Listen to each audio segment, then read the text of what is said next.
Assalamualaikum warahmatullahi wabarakatuh.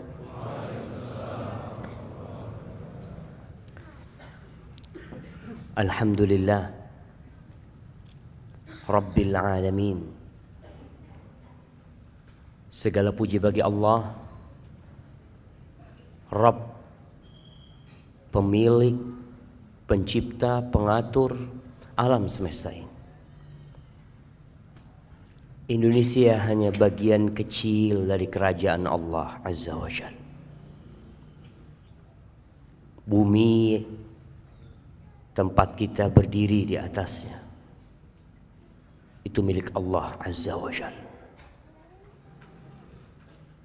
Allah menciptakan bumi ini untuk satu tujuan. Tapi banyak manusia yang lupa dengan tujuan tersebut. Dia sibuk berlari. Dia sibuk berkejar-kejaran. Mencari sesuatu yang kalau didapat dia tinggal. Wabihi nasta'in ala umurid dunya waddin. Dan dengannya kita minta pertolongan. Kepada Allah kita minta pertolongan dalam menghadapi urusan dunia kita dan urusan agama kita. Ana punya banyak masalah dalam kehidupan ini. Baik dalam urusan ibadah ana. Dan ana juga punya masalah dalam urusan dunia ini. Bersama rekan-rekan kita, teman-teman kita. Ada yang punya masalah sama atasannya, sama perusahaannya, urusan dunia. Kepada siapa kita meminta pertolongan? Kepada yang punya bumi ini, Allah Azza wa Jalla. Mau urusan itu besar, urusan itu kecil, hanya kepadanya kita minta pertolongan. Wassalatu wassalam ala sayyidil mursalin wa imamil muttaqin qaidil ghurril muhajjalin sayyidina wa maulana Muhammad wa ala alihi wa ashabihi ajma'in. Salawat dan salam semoga senantiasa tercurahkan untuk penghulunya para utusan Allah, untuk imamnya orang-orang yang bertakwa, untuk yang termulia di antara umat manusia yang kelak menjadi pemimpin di padang mahsyar untuk orang-orang yang beriman. Baginda Nabi kita Muhammad sallallahu alaihi wasallam yang hari ini hari Jumat jemaah, harinya bersolawat buat Nabi alaihi salatu wassalam.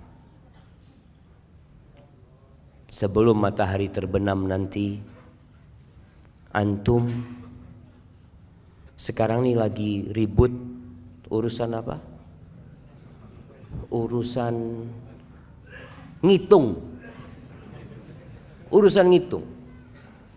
Orang sibuk ngurusin ngitung suara 01 berapa, suara 02 berapa, biar mereka menghitung. Antum juga perlu menghitung. Hari ini antum berapa kali bersolawat buat Nabi sallallahu alaihi wasallam. Jangan sibuk mengikuti perhitungan itu, antum lupa ngitung sesuatu yang antum perlu. Karena kalau sudah matahari terbenam, masih waktunya sholawat. Silahkan sampai kapanpun kita bersolawat kepada Nabi alaihi salatu wassalam. Tapi kita kehilangan keutamaan hari Jumat, yang merupakan sayyidul ayyam. Khairu yaumin tala'at fihi syams. Sebaik-baiknya hari yang terbit matahari pada waktu itu yaumul Jum'ah. Hari ini syama. Maka manfaatkan waktu yang ada untuk banyak bersalawat kepada Nabi alaihi salatu wassalam, kepada keluarga beliau, kepada istri-istri beliau, kepada putra-putri beliau, dan kepada para sahabat Nabi, yang terutama Abu Bakar Siddiq, Umar bin Khattab, Uthman bin Affan, dan Ali bin Abi Thalib radhiyallahu ta'ala anhum ajma'in. Amma ba'd. Jamaah rahimakumullah. Apa tema kita hari ini? Bekal di alam kubur. Sebenarnya semua sudah tahu. Apa sih yang harus kita bawa ke kuburan? Ketika antum dikasih tahu oleh ayah antum, nak, besok kita mau berangkat. Kemana ayah? Kita mau camping. Semua anak bawa bekalnya masing-masing. Bapaknya ngasih tahu, tempat camping kita becek. Tempat camping kita banyak ularnya. Tempat camping kita di sebuah lembah yang terkadang bisa jadi ada hujan dan akan banjir, akan tenggelam tempat itu. Ketika informasi ini disampaikan, kemudian besoknya berangkat, ada anak-anak yang tidak bawa bekalnya, dia tidak akan bisa menyalahkan orang tuanya. Ketika sampai sana dia nggak bawa tenda, sampai sana dia udah tahu nanti gelap gulita, dia nggak bawa penerangan, dia nggak bawa lampu. Salahnya siapa? Salahnya dia. Dan kalau bicara kuburan, kita udah tahu kuburan itu seperti apa. Antum berangkat ke kuburan, antum melihat sebuah lokasi yang sunyi, senyap, yang semua orang punya kapling sendiri-sendiri. Bahkan kalau sekarang ada orang yang kuburannya itu harus diperbaharui, sewanya tiap 2 tahun, bayar lagi. Padahal cuma 2 kali 1 meter. Lobang yang sempit, yang kalau kita berangkat ke sana mungkin sebagian di antara antum pernah menggali kuburan. Antum bisa bayangin ketika gali kuburan itu. Ini tempat aneh yang terakhir. Sebesar apa rumah yang antum miliki? Seindah apa antum membuat sebuah bangunan tempat tinggal antum sama keluarga antum? Tapi kita semua harus tahu, tempat balik kita sama.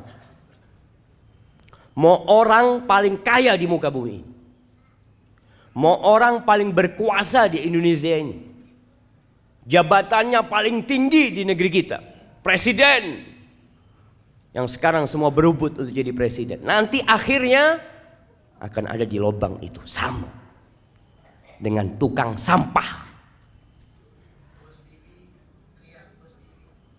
Masya Allah, dan rame-rame ketawa-ketawa di sana cuma. Ana izin minum dulu ya.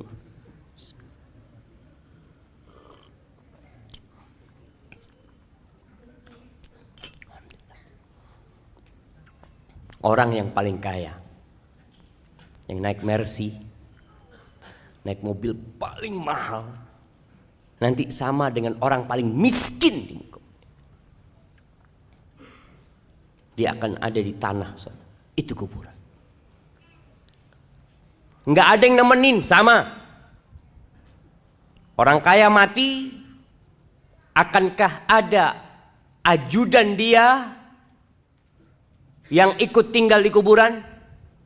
Yang mati umpamanya jenderal bintang 4, anak buahnya 3, ajudan. Ketika dikuburkan, adakah satu yang setia sama dia? Komandan, anak akan tetap ada di sini. Bohong. Sama. Semuanya sama. Di malam hari kita biasanya kalau lagi kesepian kita bisa cari teman. Tapi antum akan sendirian. Teman-teman antum akan melanjutkan perjalanan ini.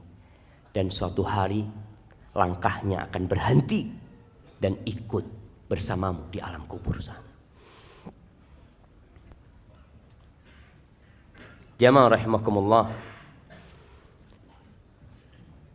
Kalau kita melihat dahsyatnya kuburan, walaupun kalau kita ngelihat dari luar biasa-biasa aja sih Ustaz. Seorang tabi'in yang bernama Ubaid bin Umair,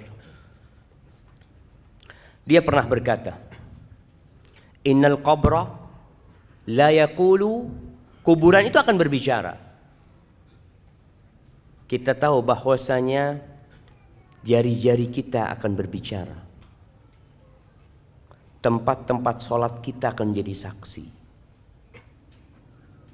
Kata Ubaid bin Umair mengatakan, innal qabra la yaqul ya ibna Adam.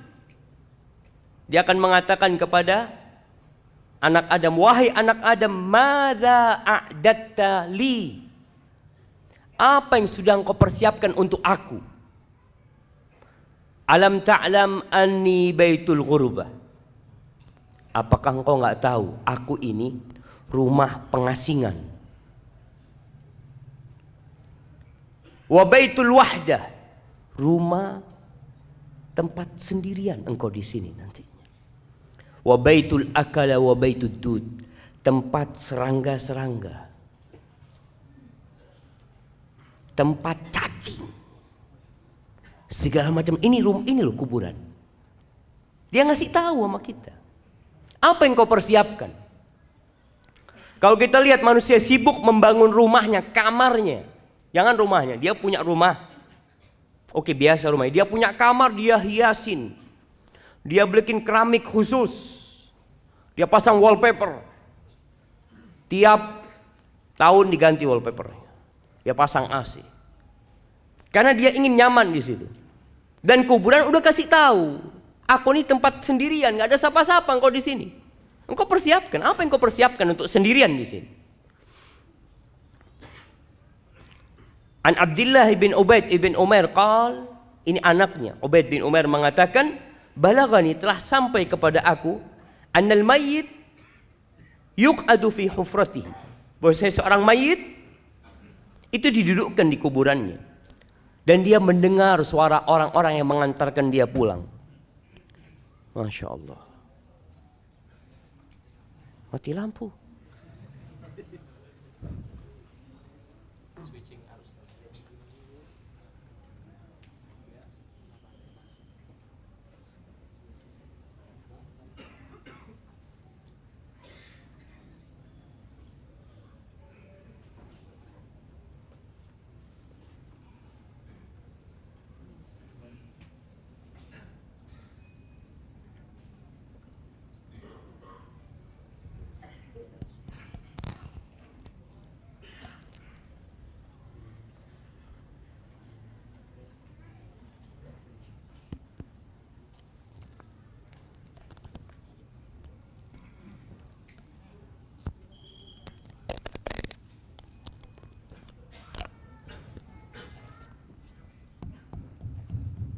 Masya Allah. Sampai mana? Sampai kuburan. Akhirnya kuburan itu berkata kepada orang yang ada di dalamnya, wayhak ibnu Adam, celaka engkau Adam, dengarkan itu. Alaysa qad hudzirtani wa hudzirta dhiqi? Engkau kan udah dikasih tahu, aku ini tempat yang sempit loh. Engkau tuh diperingatkan tentang aku, bahwasanya aku baunya busuk. Engkau udah tahu ini tempat yang menyeramkan. Hadza ma a'dattu laka, ini yang aku siapkan untuk engkau di sini di kuburan. Terus yang kau siapkan apa? Umar bin Abdul Aziz rahimahullahu taala, kita tahu seorang khalifah yang zuhud, yang sebelumnya dia orang yang kaya raya, yang mewah hidupnya, tapi di akhir hayatnya Allah berikan hidayah kepada Umar bin Abdul Aziz, sehingga dia menjadi khalifah yang adil, yang disegani, yang zuhud. Ketika menjadi pimpinan tertinggi umat Islam, awalnya dia hanya gubernur kota Madinah, kemudian jadi pemimpin tertinggi umat Islam pada waktu itu, yang ibu kotanya di Damaskus. Semoga Allah melepaskan Damaskus dari tangan orang-orang Syiah.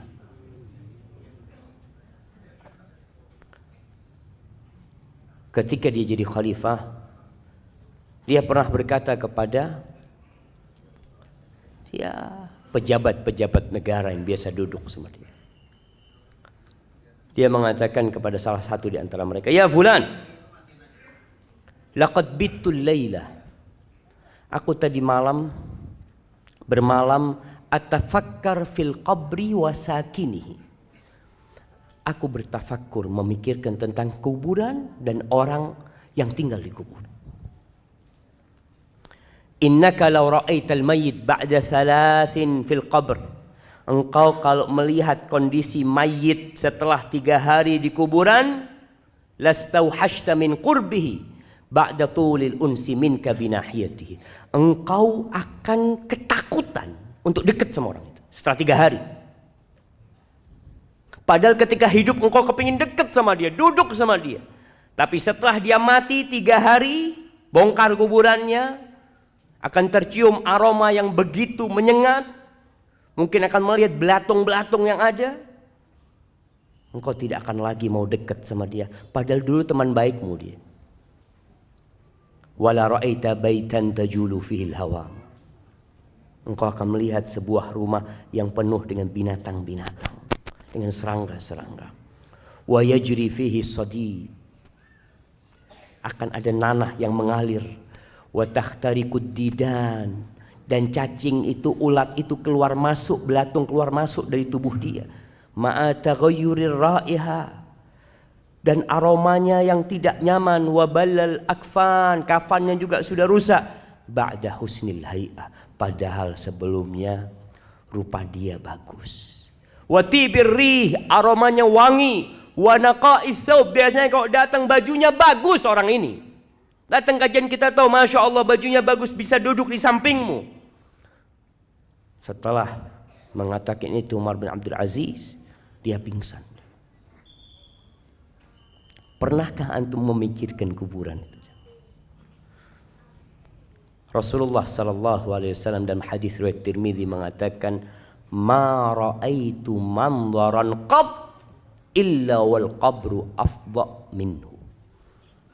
Tidak pernah aku melihat sebuah pemandangan melainkan kuburan itu lebih menyeramkan dari semua yang kau lihat. Ya, kita harus mempersiapkan diri. Semuanya bakal mati, itu sebuah kepastian. Kullu nafsin dha'iqatul maut. Semua yang bernyawa pasti mati. Mau sehat, mau sakit.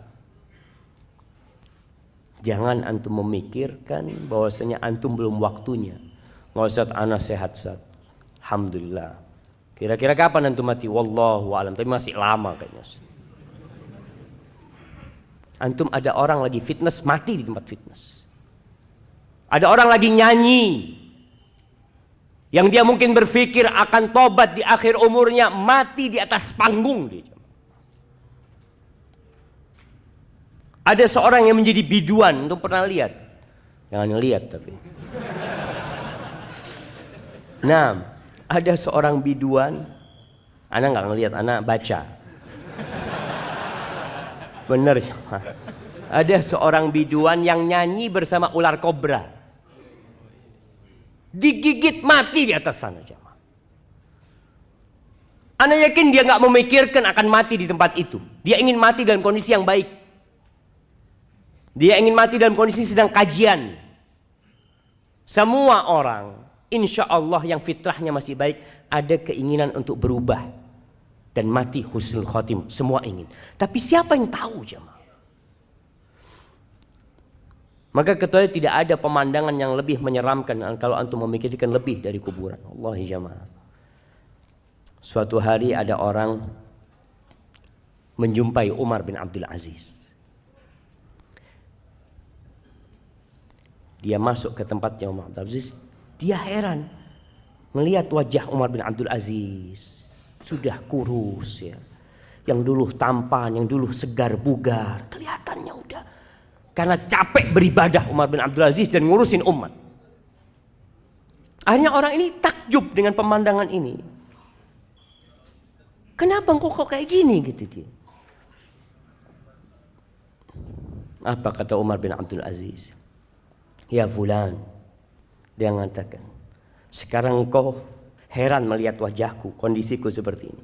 Gimana kalau engkau melihat aku setelah 3 hari dalam kuburan? Waqad kharajatil hadaqatan fasalata 'alal khaddain. Kedua mataku sudah ngelupas dari tempatnya. Keluar dari tempatnya, kemudian ada di pipi kedua mataku. Wa taqallasat asyafatani an asnan. Bibirku sudah ngelupas sehingga gigiku kelihatan. Wan fatahal fam, mulutku terbuka. Wa nata'al bat fa'ala sadr, perutku akan membengkak. Kemudian mungkin pecah menutupi dadaku. Wa kharaja sulbu minad dubur, dan tulang-tulang keluar dari dubur. Wa kharaja dud minal manakhir, dan engkau melihat belatung itu keluar masuk dari hidungku.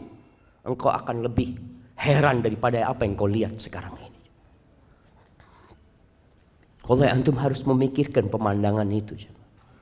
Kita ini sering tertipu. Apalagi anda lihat kadang-kala foto. Nih kamera-kamera tukang tipu semuanya. Antum kadang-kala foto kan ada pilihan macam-macam. Ada yang tambah putih, ada yang tambah ini, subhanallah. Antum coba pikirkan. Dan ada foto tambah tua sekarang. Iya. Coba antum memikirkan itu. Rasulullah sallallahu alaihi wasallam tiap hari, pagi dan petang, tiap sholat, beliau senantiasa berlindung dari azab kubur. Beliau mengatakan, Allahumma inni a'udzubika min azabil qabr wa min azabi jahannam wa min fitnatil mahya wal mamat wa min syarri fitnatil masihid dajjal. Terus berlindung. Karena beliau tahu urusan kuburan ini. Mungkin sebagian di antara kita baca tuh doa, tapi tidak meresapi itu doa. Karena sudah menjadi rutinitas, setelah membaca innaka hamidum majid, dia mengatakan Allahumma inni a'udzubika min azabil qabr. Antum bisa bayangin ketika antum menunjuk dan antum memikirkan kuburan. Bagaimana ketika daging itu sudah ngelupas. Ketika antum tinggal sendirian. Enggak ada lagi yang peduli sama antum. Antum enggak bisa menambah amalan sedikit. Rasulullah sallallahu alaihi wasallam menggambarkan bagaimana ketika orang itu mati, kemudian dimandikan, kemudian ditaruh di keranda, wahtamalahar rijal ala a'naqihim, dibawa di atas keranda oleh lelaki-lelaki menuju ke kuburan.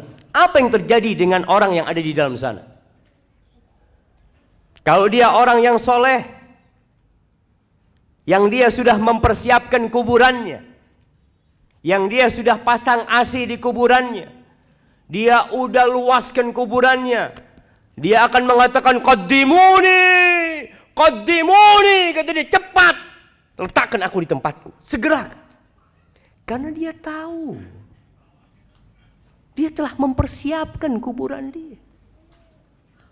Wa in kana ghaira dzalik, tapi kalau orang ini bukan orang yang soleh, orang yang belum mempersiapkan kuburannya, yang dia sibuk mempersiapkan rumahnya di dunia, dia sibuk dengan jabatannya. Masya Allah, antum bisa melihat kesibukan orang berebut jabatan sekarang.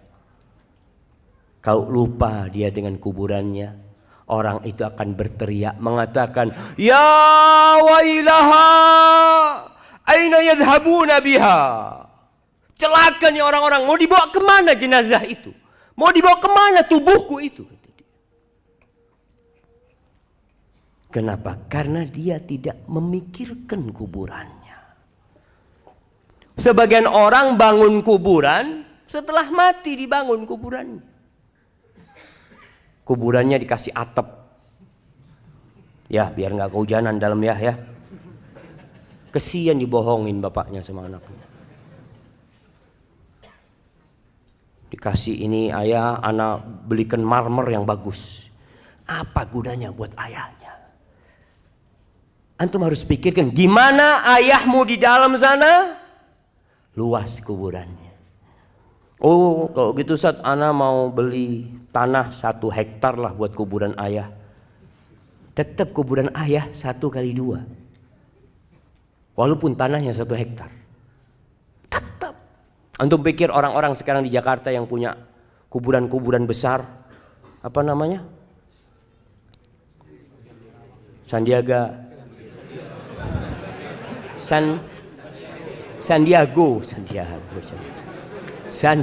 Hill. Nah, antum katanya Masya Allah rumahnya luas, besar. Pertanyaannya, dia dikuburkan berapa besar tempat dia? 1x2 tetap, sesuai dengan jasadnya. Pikirnya kalau dikasih luas gitu, dia malam bisa keluar gitu ya. Masya Allah, anak bisa jalan-jalan. Nggak ada jamaah. Manusia terlena jamaah. Allah menyebutkan hal itu. Alhaakumut takatsur hatta zurtumul maqabir kalla sawfa ta'lamun thumma kalla sawfa ta'lamun kalla law ta'lamuna ilmal yaqin la tarawunnal jahim thumma la tarawunnaha 'ainal yaqin thumma la tus'alunna yawma idzin 'anil na'im. Manusia ini terlena, lupa dengan masa yang akan datang. Dia sibuk dengan masa dia sekarang ini. Dia sakit ke dokter, hatinya sakit nggak diobatin. At-takatsur, banyak-banyakan harta.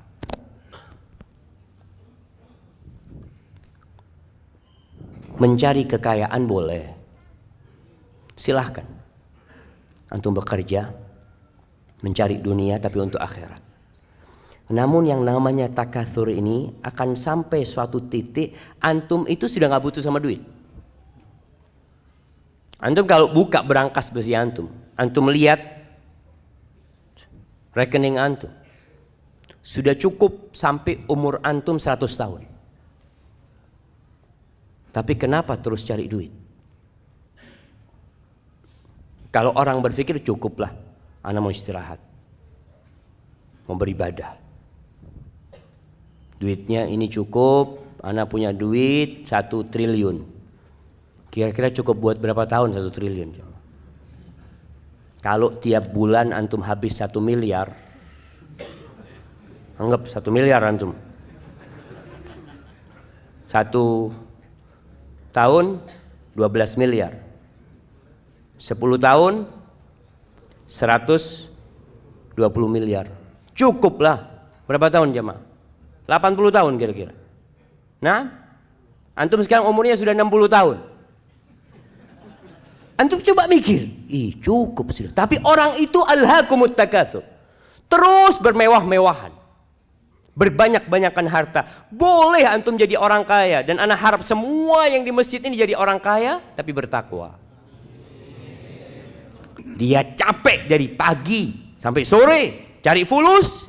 Kemudian dia pasang keramik di dalam kuburannya. Ya dengan amal soleh jamaah.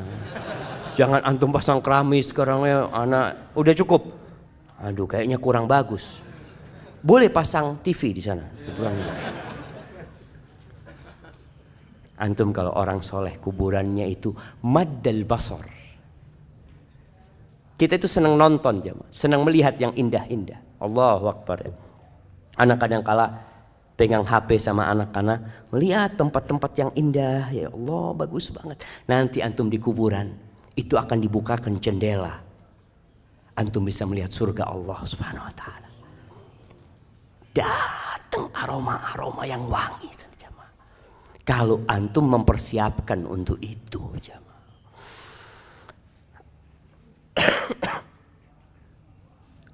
Yaqulu ibnu Adam,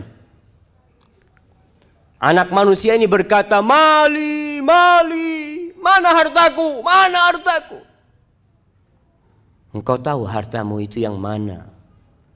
Ma akalta, yang engkau makan, kemudian jadi kotoran, itu hartamu. Wa ma labista fa ablait. Kalau bicara yang kita miliki itu yang kita pakai. Kemudian dia jadi usang. Wa ma tasaddaqta fa abqait. Dan yang engkau sedekahkan lalu ini yang kau simpan. Ini jamaah. Kalau bicara harta yang milik antum itu, antum coba sekali-kali ke kuburan lihat berapa fulus ana yang sudah taruh sini ya. Yang ada di brankas besi, yang ada di ATM antum, itu bukan milik antum. Bisa jadi milik antum, bisa jadi milik orang lain. Maka kenapa kita dianjurkan untuk ziarah kubur? Karena mengingatkan kepada akhirat. Mengingatkan kepada kematian sehingga antum bisa siap-siap. Antum kalau datang ke kuburan, antum berpikir, ana punya duit 100 juta. Ana sedekah baru 10 juta. 90 juta antum tinggal kalau antum mati. Amr bin As, sahabat Nabi yang menaklukkan Mesir. Sahabat Nabi yang memang masuk Islamnya agak terlambat, tapi perjuangannya untuk Islam setelah itu begitu dahsyatnya. Imam Muslim meriwayatkan dari Ibn Syamasa al-Mahri, seorang tabi'in. Ibn Syamasa mengatakan hadarna Amr ibn al-As wa huwa fi siyaqatil maut. Kita pernah menghadiri Amr bin As di rumahnya. Amr bin As dalam kondisi dia mau mati sudah. Naza sudah. Fahawwala wajhahu ila al-ha'id yabki tawilan. Ini sahabat Nabi. Dia menghadapkan wajahnya ke tembok. Ini orang-orang datang membesuk dia lagi sakit, dia malah menghadapkan wajahnya ke tembok menangis. Yang panjang sekali tangisan. Wabnuhu Abdullah, anaknya bernama Abdullah bin Amr bin As. Sahabat Nabi salah satu yang banyak meriwayatkan hadis. Anak yang soleh, yang berbakti sama orang tuanya. Kita kadang-kala kalau punya anak soleh, oh insya Allah doakan abah nanti ya. Siap abah sudah mati, punya anak seperti kau. Lihat Abdullah Amr bin As. Dia punya anak seorang sahabat yang soleh. Dia menangis panjang. Anaknya berkata kepada ayah, ma yubkik, apa yang membuatmu menangis? Wahai ayahanda, ama basyaraka Rasulullah sallallahu alaihi wasallam bikada, ama basyaraka bikada. Mulai disebutkan keutamaan-keutamaan abahnya. Bukankah Rasulullah SAW memberikan kabar gembira kepadamu tentang ini, tentang ini, tentang ini? Supaya abahnya berhenti menangis, supaya dia merasa senang dengan apa yang diucapkan oleh putranya. Apa kata Amr bin As? Qala wa huwa fi dzalika yabki wa wajhu ila al-ha'id. Qala thumma aqbala biwajhi. Terus bapaknya ini ngadep ke sana tapi akhirnya menoleh kepada kita. Faqala, lalu dia memberikan wasiat kepada orang-orang yang ada di kamar itu. Inna afdal mimma tu'addu alayya syahadatu an la ilaha illallah wa anna Muhammadar Rasulullah sallallahu alaihi wasallam.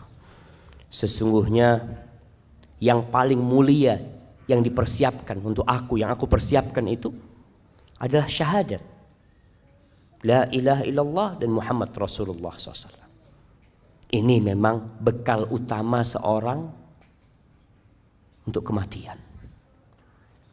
Man kana akhiru kalamihi la ilaha illallah dakhala al-jannah. Barang siapa yang akhir ucapannya la ilaha illallah niscaya masuk surga. Ini bekal yang utama. Tahu Amr bin As dengan hal itu. Walakinni, tapi dia cerita masalahnya aku ini beda. Aku punya masalah dalam kehidupan ini. Qad kuntu ala atbaqin salas. Aku itu hidupku ini di 3 fase. Fase yang pertama, dia cerita, qad ra'aituni, aku telah melihat diriku. Ini orang yang suka menghisap dirinya, dia akan sibuk dengan kesalahan dirinya daripada dengan kesalahan orang lain. Dia akan disibukkan dengan menambal kekurangan-kekurangan dirinya daripada dia menambal kekurangan orang lain. Amr bin As tahu dengan dirinya. Dia bercermin. Maka dia mengatakan, qad ra'aituni, aku telah melihat diriku, ma minan nasi min ahadin abghad ilayya min Rasulillah SAW. Di fase yang pertama itu, tidak ada satu manusia yang lebih aku benci daripada Rasulullah SAW. Bagaimana bencinya Amr bin As kepada Nabi SAW. Wala ahabbu ilayya min an astamkina minhu fa'aqtulahu. Dan bagaimana ambisiku pada waktu itu bisa membunuh Nabi SAW. Falau mittu ala tilka tabaqah lakuntu min ahlin nar. Andai kata aku mati dalam fase itu, niscaya aku jadi penghuni neraka, pasti sudah, kata dia. Kemudian di fase kedua, thumma ja'alallah al-islam fi qalbi. Kemudian Allah memberikan hidayah kepada aku, menjadikan Islam di hatiku. Lihat bahasanya, Amr bin As mengatakan, Allah yang bagi Islam sama aku. Jangan merasa antum telah berbuat baik sama Allah Azza wa Jalla. Jangan merasa seakan-akan, oh alhamdulillah ana ini gara-gara ana Ustaz, alhamdulillah masjid ini jadi bagus. Ana yang punya peran besar, masjid ini jadi ramai jamaahnya. Jangan bilang seperti itu. Katakan Allah Azza wa Jalla yang memberikan hidayah kepada orang-orang sehingga datang ke rumah Allah. Fa'ataitu Rasulullah SAW. Lalu aku mendatangi Rasulullah SAW. Liubayi'ahu, untuk berbaiat kepadanya. Ini berbaiat, menyatakan masuk Islam, mengucapkan janji setia kepada Nabi SAW. Faqultu ubsut yaminak ya Rasulullah. Ketika aku datang menyumpai Nabi SAW, aku mengatakan, ya Rasulullah, berikan tangan kananmu kepadaku. Fabasata yadahu. Nabi SAW memberikan tangannya kepada aku. Thumma inni qabattu yadi. Tapi ketika itu nggak jadi. Aku menarik tanganku.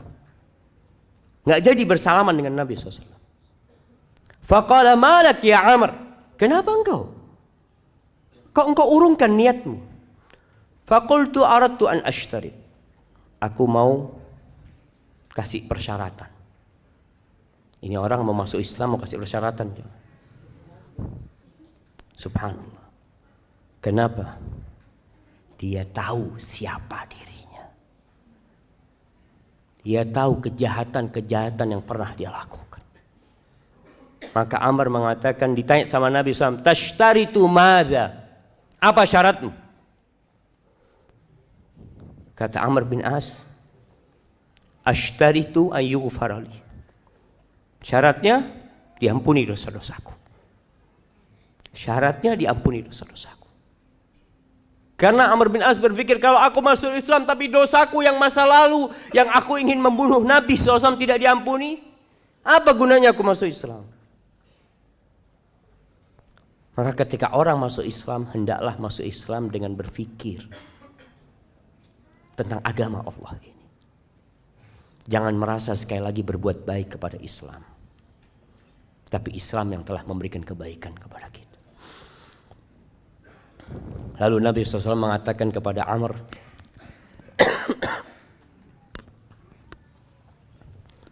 Ama alimta ya Amr, anna al-Islam yahdi ma kana qabla.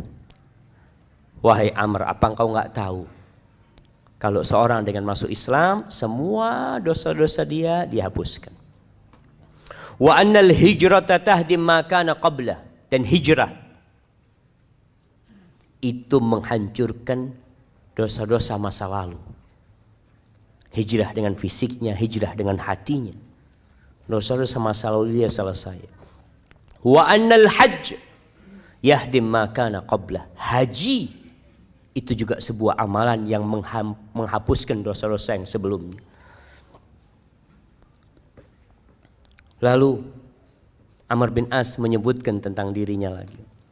Faqad ra'aituni. Setelah itu aku melihat diriku, ma minan nasi ahadun ahabbu ilayya min Rasulillah SAW. Wala ajallu fi aini minhu. Enggak ada orang yang lebih aku cintai daripada Nabi SAW. Enggak ada orang setelah itu yang lebih aku agungkan daripada Nabi SAW.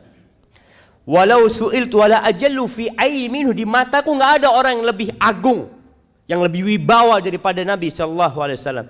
Andai kata ada orang minta kepada aku agar aku mensifati, menceritakan bagaimana wajah Nabi SAW, ma'ataktu, aku nggak bisa. Kalau diminta, gimana sih wajah Nabi SAW, aku nggak akan bisa. Padahal Amr bin As ini orang yang cerdas, sampai dikenal dahiyatul Arab. Dia orang pinternya orang Arab. Tapi kalau ditanya gimana wajah Nabi SAW, aku nggak bisa mensifati. Kenapa? Li'anni lam akun utik an amla aini ijlalan. Aku nggak pernah melototin melihat wajah Nabi SAW sebagai bentuk penghormatan aku kepada Nabi SAW. Falau mittu ala tilka tabaqah, kalau aku mati pada fase itu, rajautu an akuna min ahli jannah. Aku berharap aku menjadi penghuni surga. Fase pertama masuk neraka, kalau mati di fase kedua, ia berharap dia. Tidak mengatakan dia akan menjadi penghuni surga. Rajaut. Seorang mukmin ketika beribadah kepada Allah antara takut dan harap. Harap-harap cemas. Aku berharap kalau aku mati pada waktu itu, kita itu jamaah kepingin mati dalam kondisi taat. Antum berharap mati dalam kondisi sedang sholat, sedang ngaji, sedang baca Al-Quranul Karim, sedang umroh. Sebagian orang berangkat umroh kepingin tidak balik lagi supaya dia dicabut nyawanya di sana. Tapi tahu-tahu sampai Jakarta lagi. Astagfirullah, sampai Jakarta lagi. Iya, ada orang yang kepingin karena mati husnul khotimah. Harapannya seperti itu ketika mati dalam kondisi berihram.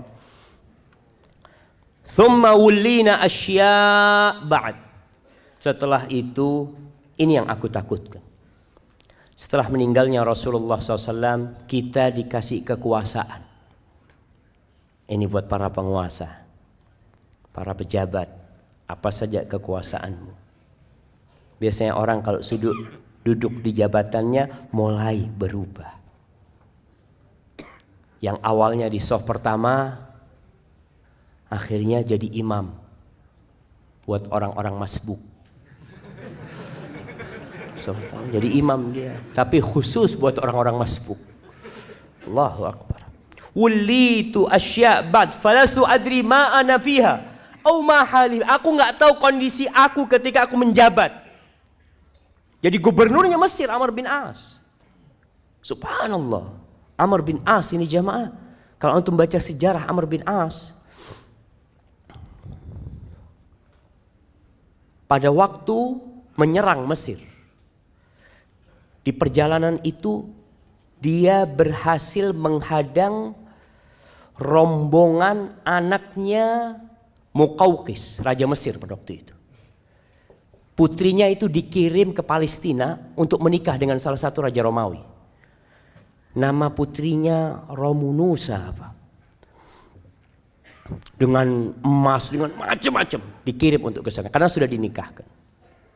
Ketika ditangkap oleh Amr bin As, Amr bin As itu mengatakan kepada para sahabatnya, kalian ingat Raja Muqawqis itu pernah kirim hadiah buat Nabi kita sallallahu alaihi wasallam. Pernah kirim bagla. Bagla itu campuran antara kuda sama keledai. Kasih hadiah buat Nabi, bagla yang bagus, dan mengirimkan seorang budak, Maria Al-Qibtiyah. Gimana menurut kalian kalau kita balas kebaikan raja itu agar tahu dengan kebaikan Nabi kita Muhammad SAW? Itu dibalikin rombongan itu ke Mesir, jemaah. Jadi banyak kebaikan Amr bin As radhiyallahu ta'ala. Maka dia mengatakan, aku nggak tahu kondisi aku ini gimana sekarang. Fa idza ana mittu fala tashabni naihatun wala nar. Kalau aku mati, tolong nggak ada wanita-wanita yang meratap, yang menangis-nangis, yang menemani aku ke kuburan, yang mengantarkan aku ke kuburan. Wala nar, nggak ada api-api untuk memeriahkan orang mau mati, dimeriahkan. Kadangkala pasang mercon atau apa, nggak ada. Faida dafantumuni, kalau kalian telah menguburku, fasunnu alayya turab sannan, itu debu kalian timpakan kepada aku. Ya, jangan keras-keras maksudnya Amr bin As. Sudahlah kalian ratakan aku dengan tanah. Faida farautum min qabri, kalau selesai kalian mengubur aku, famkuthu inda qabri, kalian jangan pulang dulu, kata Amr bin As. Dia tahu gimana kondisi di kuburan. Dia bakal sendirian, dia bakal ditinggal sama semuanya. Tapi dia minta famkuthu inda qabri qadra ma yunharu jazur wa yuqsamu lahmuha. Tolong kalian ya tetap di kuburan sebentar lah. Seperti orang menyembelih onta kemudian membagikan daging-daging. Ya berapa menit kalian tetap di sana. Fa ini asta'nis bikum, supaya aku tidak merasa kesepian. Dia takut ditinggal. Hatta a'lam madza uraji bihi rusul rabbi, sehingga aku tahu bagaimana aku menjawab pertanyaan-pertanyaan mungkar dan nakir. Ahibati fillah, orang ketika mati itu diikutin oleh 3 hal. Yatba'ul mayyit salas. Apa yang ikut ke kuburan jemaah? Siapa yang mau jawab? Harta, keluarga, amal. Hartanya gimana? Hartanya ikut. Gimana hartanya? Siapa yang tahu? Harta yang ikut ke kuburan? Hartanya ikut pulang, keluarganya ikut pulang, dan amalnya. Iya, hartanya. Apa yang ikut ke kuburan? Fulusnya ikut gitu ke kuburan. Di luar gerbang. Oh, mobilnya mungkin di luar gerbang. Nggak sampai ke kuburan. Bahkan kalau orang-orang kafir kan ikut di kuburan. Kalau orang kafir mobilnya masuk kuburan juga.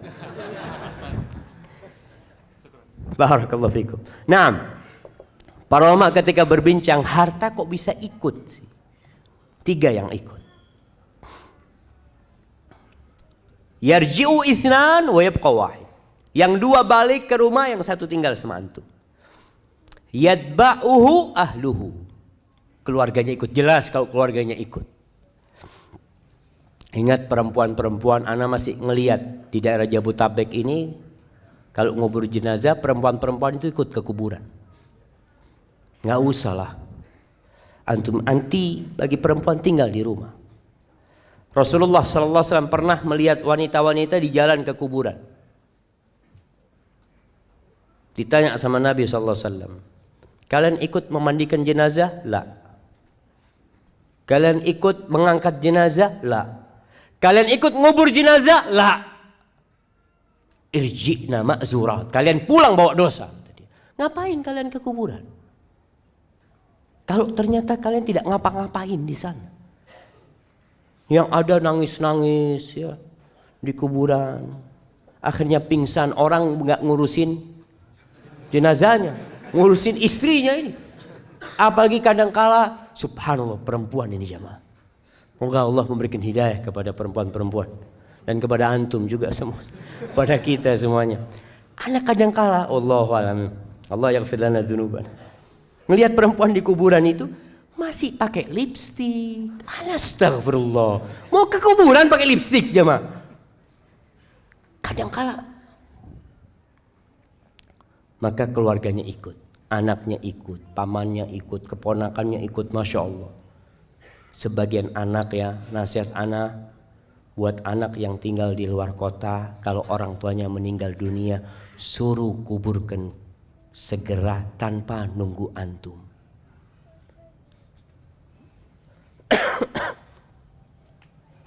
Itu sebagai bentuk kebaktian antum sama orang tua. Antum kadang-kadang mengatakan, enggak, anak ingin mengucapkan salam terakhir. Selesai, enggak ada salam terakhir, sudah mati. Seharusnya engkau dampingin orang tuamu sebelum mati. Jangan ketika dia mati disuruh nunggu anaknya 24 jam. Anaknya di luar pulau. Ditunggu padahal sudah meninggal, tempat dia bukan di muka bumi ini lagi. Selesai, katakan kuburkan orang tua anak. Engkau gimana? Nggak apa-apa, yang penting orang tua anak sampai ke tempat yang kau datang. Kemudian kau datang ke kuburannya, boleh sholat jenazah di atas kuburan. Sholatin di atas kuburan. Nggak harus nunggu antum. Keluarganya ikut. Wa malu, hartanya ikut. Para ulama ketika berbincang tentang hartanya yang ikut ini, mengatakan ini dulu. Dulu itu ada budak. Budak itu harta. Di mana diperjualbelikan. Sehingga budak-budaknya pada ikut ngomong-ngoburkan. Tapi juga ada yang ke kuburan naik kendaraan mungkin. Ada yang dinaikkan kereta atau apa ke kuburan. Mungkin kalau sekarang pakai mobilnya ikut. Dan yang ketiga, bisa jadi dia diikutin sama hartanya karena dia orang kaya. Antum lihat kalau orang kaya mati, Masya Allah, kuburannya itu rame. Masjid rame. Sampai pernah ada seorang jemaah, cerita temen nih, nggak tahu di Bekasi atau di mana. Dia cerita, ada salah satu ikhwan meninggal dunia, disolatkan di sebuah masjid, rame yang nyolatin jemaah. Salah satu jamaah masjid tanya, ini orang kaya dari mana yang mati? Kenapa Pak katanya? Iya berarti kan bisa ngasih amplop kepada semua yang sholat itu. Subhanallah. Nggak tahu itu di mana jamaah. Ada yang pernah sholat jenazah dapat amplop? Ada yang pernah? Angkat tangan. Mana jamaah? Dapat beras tuh. Masya Allah. Kasih sini. Jadi ngambil berasnya di mana tuh?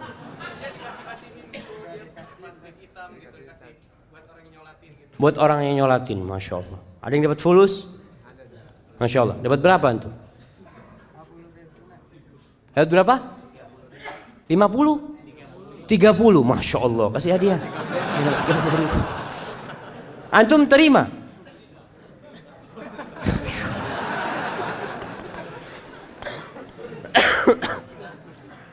Iya, tadi ketika orang kaya raya banyak yang nyolatin. Karena dia orang terhormat di kampungnya, ikut. Tapi selesai itu pulang. Wa yabqa wahid.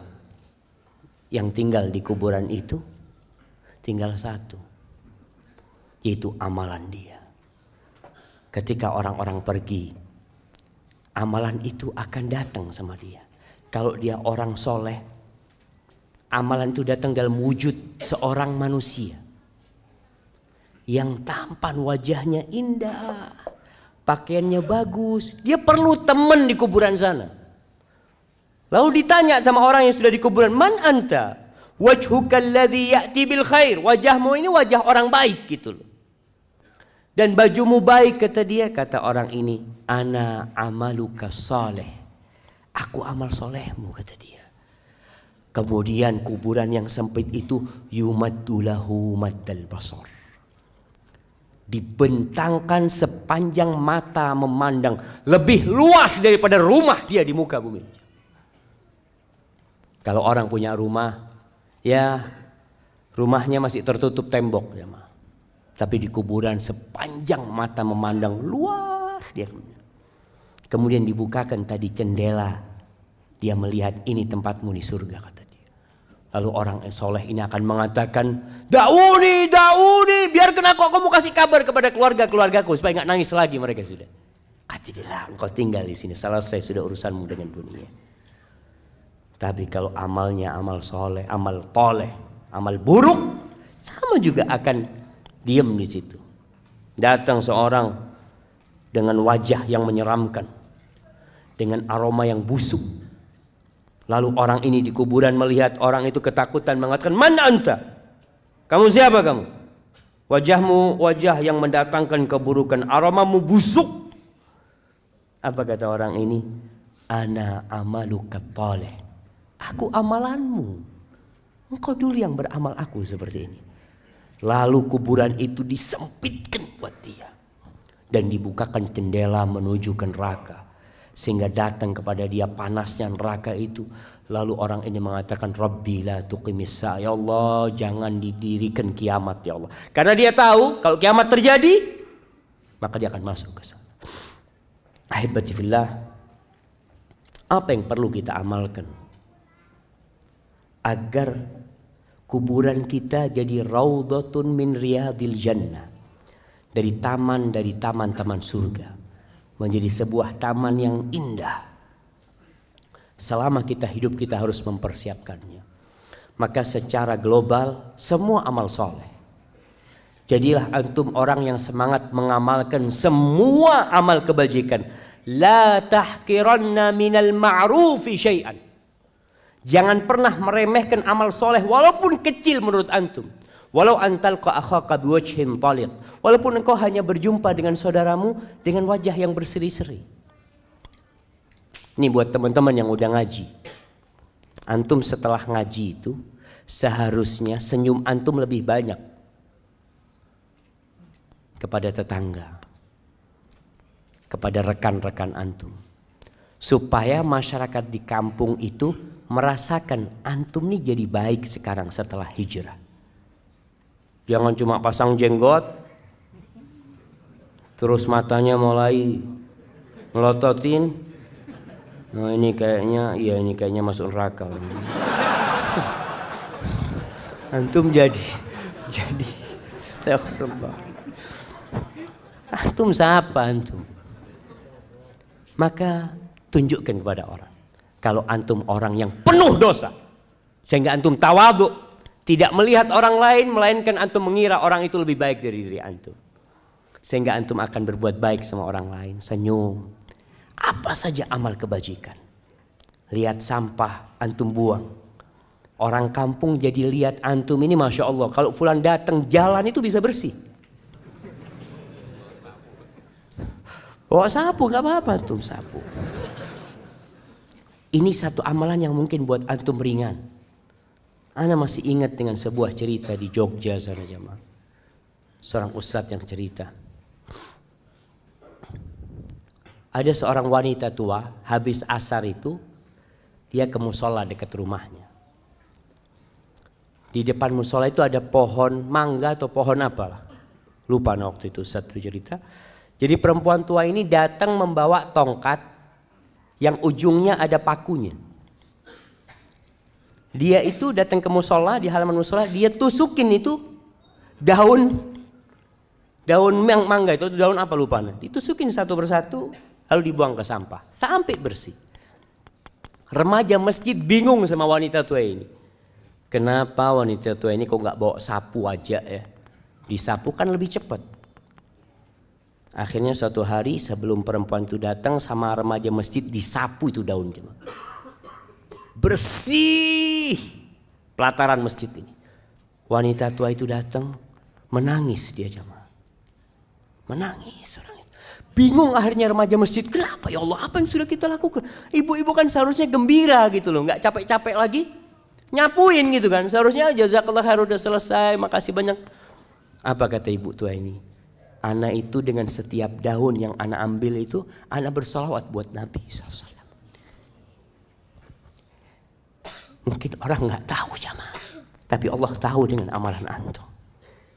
Kita perlu punya amalan yang tersembunyi, yang tidak ada manusia yang tahu, yang mudah-mudahan itu yang menjadi penerang kuburan kita.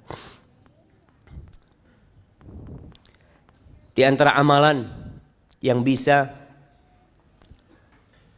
membuat kuburan kita penuh dengan keindahan, disebutkan dalam hadis riwayat Muslim dari Salman Al-Farisi bahwa Rasul sallallahu alaihi wasallam mengatakan ribatu yaumin wa lailatin khairun min siyami syahrin wa qiyami.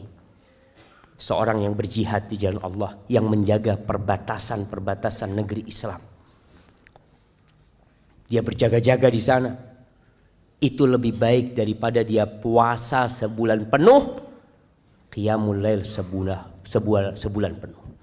Wa in mata ujriya alaihi amaluhu alladhi kana ya'mal. Kalau dia mati dalam kondisi seperti itu, amalan itu akan terus dikirimkan kepada dia pahalanya.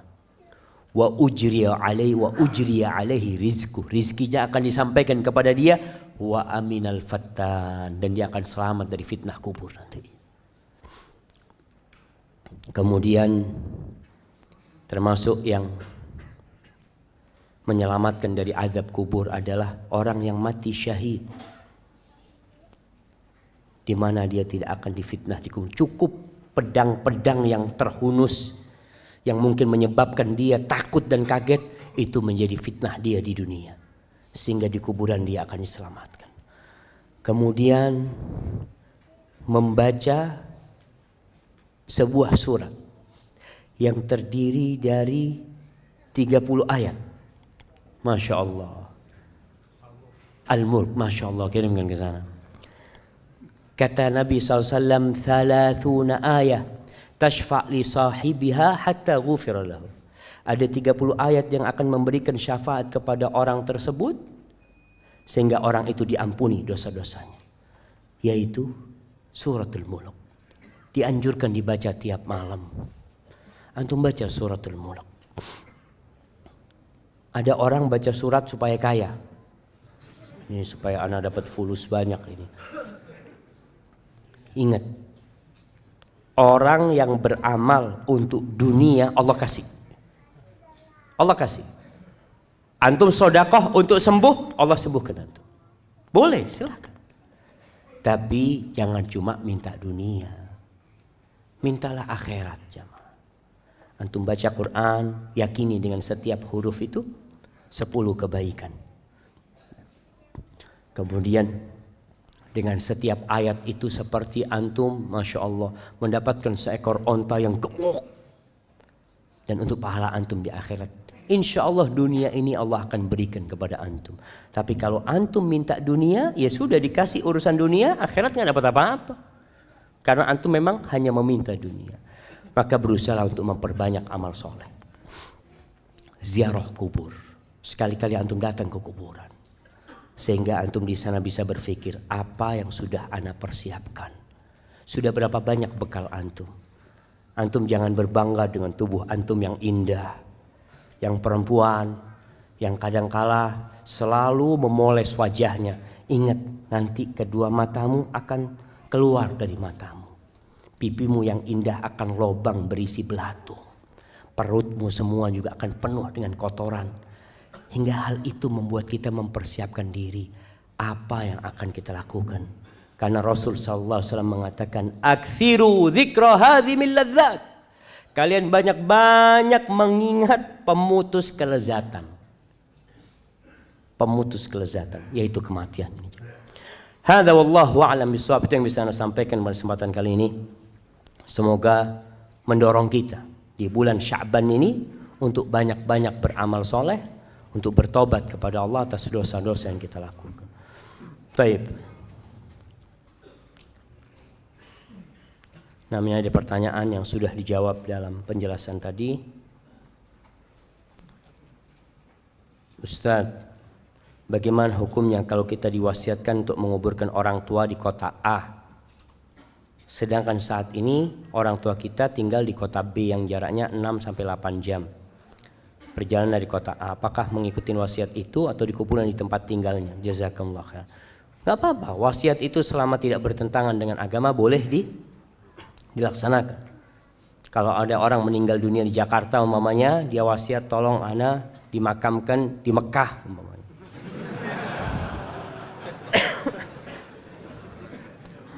Kalau boleh fadol jemaah. Artinya orang tua kepingin umpamanya seperti itu. Dia ingin dimakamkan di Mekah, silahkan. Kalau dia berwasiat seperti itu. Tapi kayaknya kalau di Mekah sulit jemaah. Tapi kalau dia ana minta dimakamkan di kampung ana. Sebagian orang meninggal di negeri kafir umpamanya. Meninggal di Australia. Dia berpesan tolong kalau ayah mati, ayah makamkan di Indonesia. Padahal butuh waktu panjang, nggak apa-apa. Karena kadang-kala orang tua takut di sana itu nggak ada yang mendoakan nanti jemaah.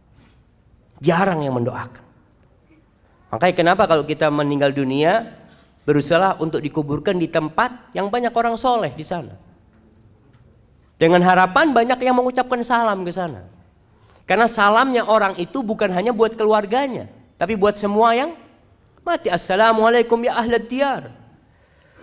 Jabir bin Abdullah radhiyallahu taala anhu, dia punya ayah itu ketika perang Uhud dimakamkan satu lubang sama orang lain. Hatinya itu nggak enak, jamaah. Dia nggak ingin ayahnya satu kuburan sama orang itu. Akhirnya dipindah sama Jabir bin Abdullah radhiyallahu taala anhu.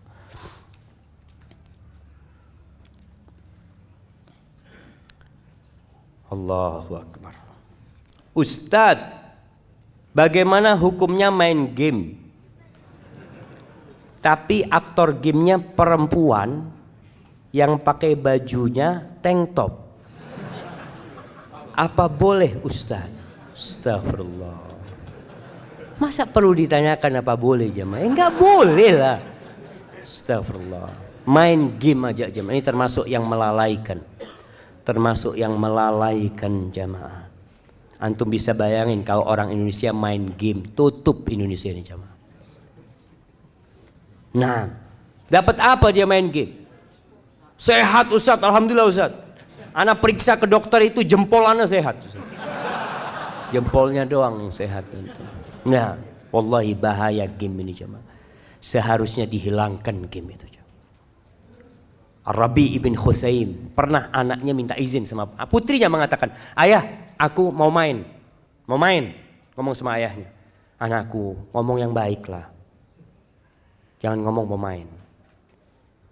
Akhirnya kata ibunya, kau ngomong sama bapak aku mau ngobrol sama teman-teman. Ya silahkan kata dia. Kenapa kalau dia nggak ngomong, tidak mau dengan kata-kata main, dia mengatakan permainan itu selalu dicela sama Allah Subhanahu wa taala. Kita itu harus serius menghadapi kehidupan ini. Tidak bermain-main jemaah. Orang subhanallah kerjanya main, game ini main terus. Tinggalkan game. Nasihat anak, tinggalkan game. Sudah bukan waktunya, antum harus serius. Antum kepingin perang, daftar jadi tentara. Ini kan game perang-perangan, tembak-tembakan ya apa? Daftar Pak, saya jadi sukarelawan. Kapan butuh perang kirim anak. Gak apa-apa anak mati, anak kepingin mati. Daripada antum main game yang gak ada gunanya. Gunanya gak ada. Waduh Ustaz dapat fulus. Fulusnya dimurkain sama Allah SWT. Orang mikir bagaimana main game. Astagfirullah. Alhamdulillah anak gak suka main game. Alhamdulillah. Ada orang yang memang itu ujian dan cobaan buat dia aja. Ada perempuan suka main game. Akhirnya sampai sama suaminya main game bareng. Astagfirullah. Di rumah ana banyak sekali semut, kecoa dan kelabang. Sudah beberapa kali ana usir. Masya Allah, gimana untuk ngusirnya? Dengan dibersihkan, disapu, dipel. Masih saja Ustaz. Lalu sekarang ana semprot pakai baygon. Ana lihat sedih sekali matinya mereka. Berdosa ke anak Ustaz. Ingat semut itu termasuk binatang yang tidak boleh dibunuh. Ketika mengganggu boleh dibunuh. Tapi selama tidak mengganggu, antum melihat ada semut lewat ya, ngapain ini? Ambil baygon antum, bunuh dia. Antum biar dia mau lewat, mau main kemana gitu, seperti itu. Nah artinya kalau mengganggu boleh dibunuh. Tapi kalau kelabang sama kecoa, boleh, dia termasuk serangga yang bolehlah dihilangkan karena memang apalagi kelabang yang berbahaya itu. Ustadz, saya seorang istri yang sudah, masya Allah, sudah jangan ditaruh lagi ke atas. Ustadz, saya seorang istri yang sudah berhijrah, tapi suami saya belum. Dan untuk sholat 5 waktu nggak pernah Ustadz. Padahal saya selalu mengingatkan suami untuk sholat. Yang saya tanyakan, apakah masih ada surga di suami saya buat istrinya? Apa yang harus saya lakukan Ustaz? Nah, berusaha untuk diperbaiki. Karena kondisinya anti memang menikah sama dia dulu, bukan melihat kepada agamanya. Artinya bertahun-tahun anti hidup sama dia itu aman-aman saja. Ketika anti berhijrah, antum melihat ada masalah di suami, kasih nasihat. Kalau nasihat dari anti tidak bisa masuk kepada dia, lewat orang tuanya.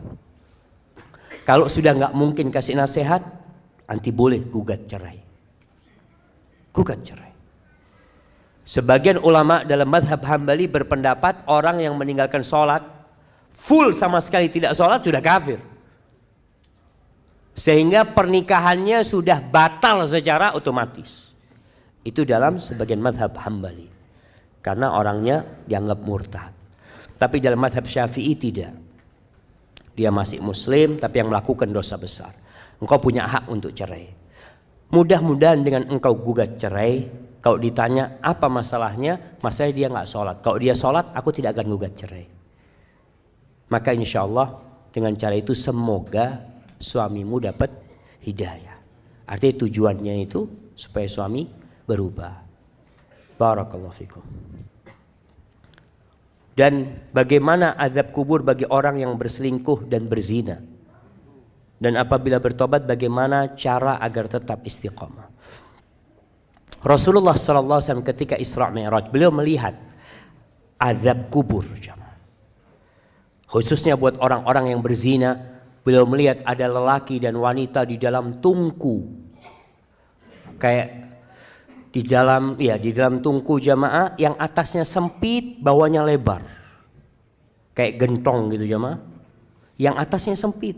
Di bawah itu ada api. Jadi ketika api itu membara, mereka naik ke atas, dibakar mereka. Mau keluar nggak bisa keluar. Tahu-tahu api itu redup sekali. Nanti dibakar lagi. Karena orang berzina biasanya nafsunya naik kemudian turun. Seperti itu dibakar terus sampai kiamat. Antum bisa bayangin. Antum punya jari. Cobalah kalau antum mau coba ya. Antum pasang korek, coba 1 menit lah. Kalau kuat 2 menit. Antum nggak kuat.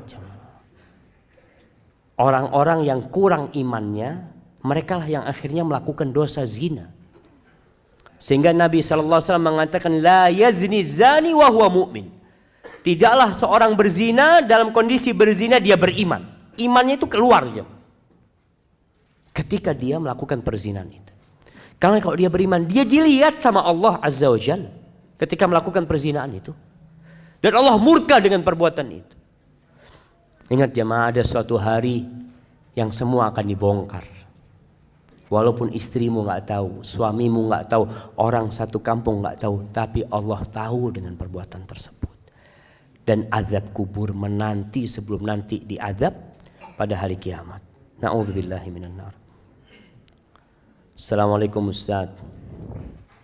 Apakah jika seorang ketika sudah meninggal di dalam kuburnya sempit dan gelap, masih memungkinkan bisa terang dan lapang berkat doa anaknya yang soleh? Nah, masih memungkinkan. Masih memungkinkan. Artinya seorang yang meninggal dunia memang amalannya putus kecuali 3. Yang pertama, ilmu yang bermanfaat. Nah, idza mata ibnu Adam itu hadisnya. Ilmu yang bermanfaat, ilmun yuntafa'u bihi. Maka berusahalah antum punya ilmu yang bermanfaat. Apa contohnya? Ngajar ngaji antum.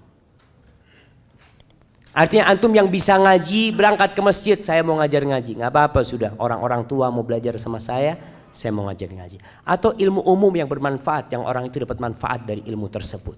Silahkan antum ajarkan. Yang kedua, sedekah jariyah. Sedekah jariyah. Sedekah yang terus berlanjut jamaah. Bangun masjid, gali sumur buat orang. Antum menyekolahkan orang, masukkan pesantren, ana biayain. Dia berilmu, belajar dengan uang antum, insya Allah antum dapat pahala. Ketika dia ngajarkan ilmu tadi, karena antum sudah memberikan biaya kepada mereka. Jadi sedekah jariyah. Yang ketiga, awwaladin salihin yad'ulahu. Anak soleh yang mendoakan. Sebenarnya kalau bicara doa, doa dari semua orang itu Allah dengarkan. Ketika sholat jenazah, yang doa bukan cuma anaknya, temannya berdoa, pamannya berdoa, istrinya berdoa, orang kampung berdoa, Allah insya Allah kabulkan doanya. Tapi anak soleh ini nggak putus doanya. Kalau kita, ya terus terang Anda sendiri merasakan Anda punya teman baik meninggal dunia. Di awal-awal tiap hari Anda doakan, setelah itu lupa. Antum juga merasakan. Punya istri meninggal dunia, Masya Allah. Pekan pertama doa terus, Allahumma gfir laha warhamha. Pekan ketiga kawin lagi. Selesai, kadangkala lupa. Tapi kalau anak bagaimanapun insya Allah akan berdoa terus, dan itu bisa meringankan azab buat orang tuanya.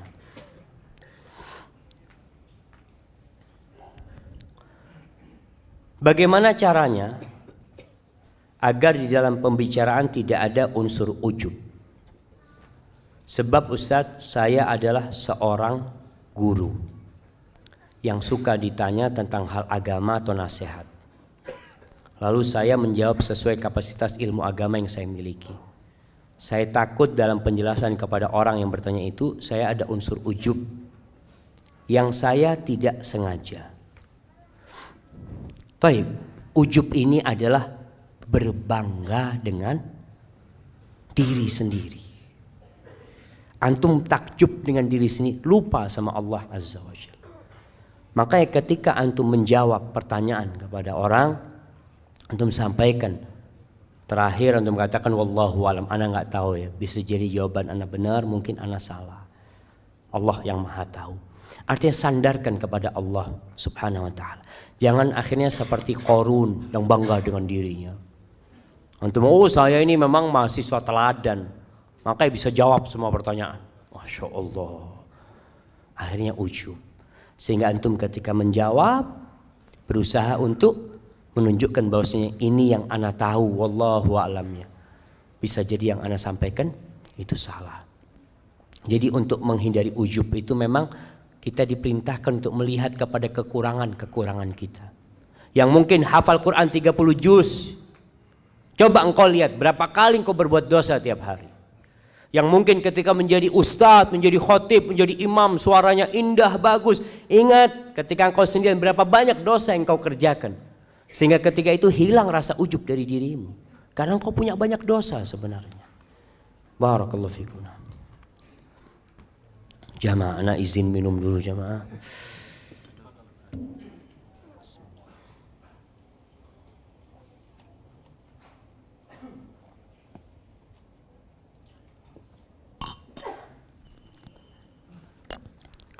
Assalamualaikum. Alhamdulillah.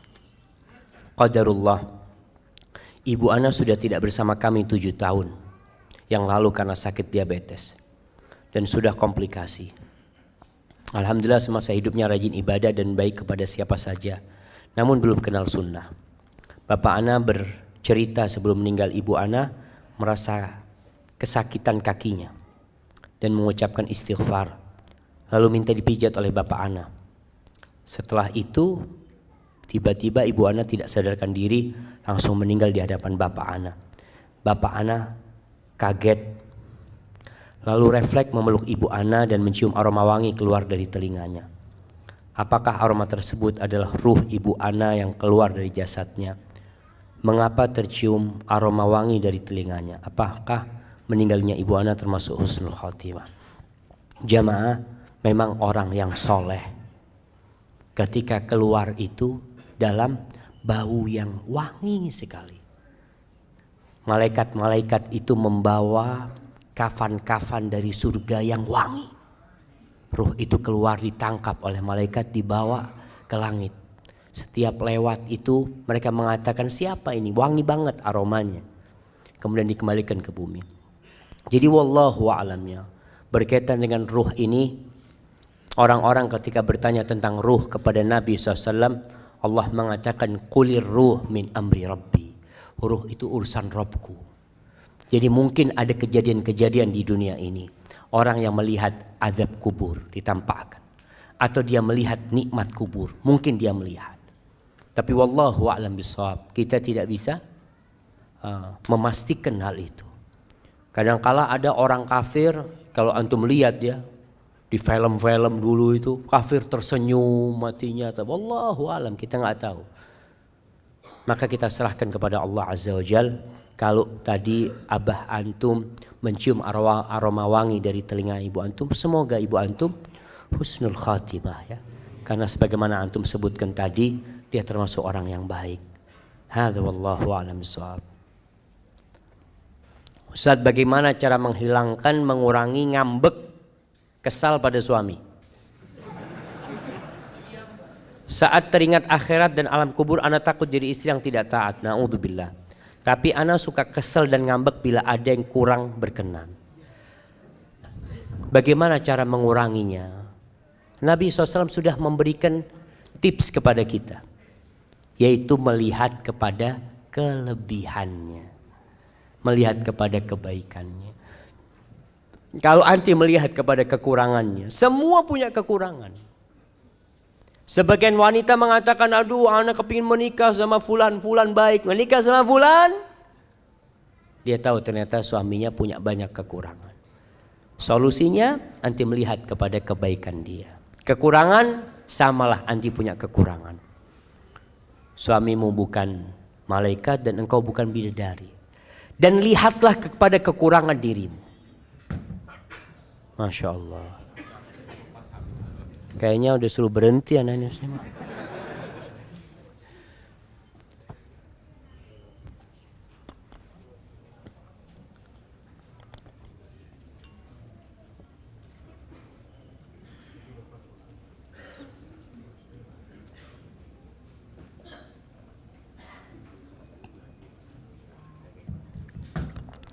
Nah, jamaah. Mati lagi jamaah.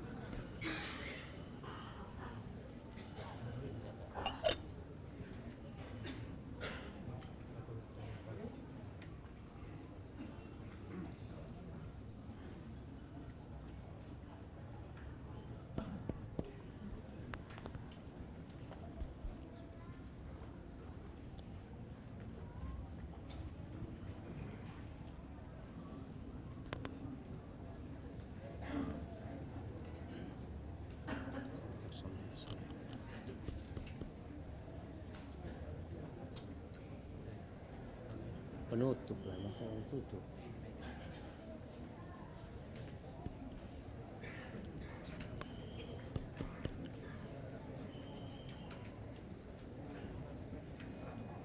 Masya Allah.